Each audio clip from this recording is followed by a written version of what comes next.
halkani waa Gaacir Media.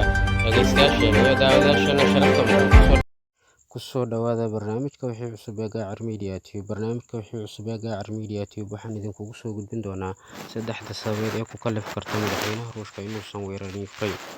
Kama hadlayno sax iyo qalad. Haddaba saddexda sababood awgood uma suurtagelayso inuu weeraro Ukraine. Waa kow, daahitaanka weerarka; laba, abaabul-la'aanta shacabka Ruushka; saddex, qabsashada Crimea. Kow, daahitaanka weerarka Ruushka uu ku qaadi lahaa Ukraine oo daaho waxay waddankiisa ama waddanka Ruushka kusii kordhinaysaa cunaqabatayn dhaqaale in la saaro. Dhinaca kale, daahitaanka weerarka waxay fursad siinaysaa Ukraine inay hesho taageero militari oo caalami ah. Inkastoo wadamada reer Yurub ay ku kala qaybsameen sidii ay ugu falcelin lahaayeen Ruushka, haddana dhowaan ay ahayd markii madaxweynaha Faransiiska uu sheegay haddii Ruushka uu weeraro Ukraine in Ruushka uu la kulmi doono cunaqabatayn aad u baaxad leh.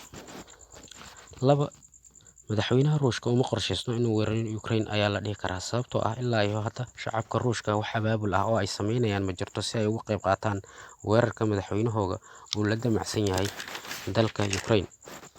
Dhinaca kale, madaxweynaha Ruushka dhaqaalaha waddankiisa oo aad u liita iyo gudaha waddankiisa oo ay kaga furan tahay siyaasad ka dhan ah isaga, ayay leeyihiin khubarada wax naqdiya in tanina ka dhigayso in uusan qaadin weerar ka dhan ah Ukraine.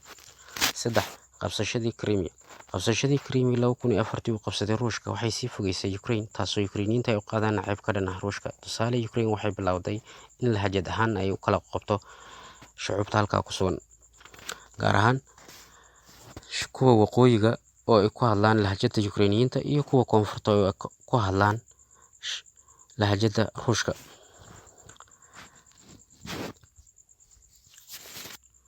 Haddaba saddexdan sababood ee aan kor ku soo xusnay awgood uma suurtagelinayso in madaxweynaha Ruushka uu weeraro Ukraine. Dhageystayaasheena iyo daawadayaasheena sharafta mudan, intaa waxaa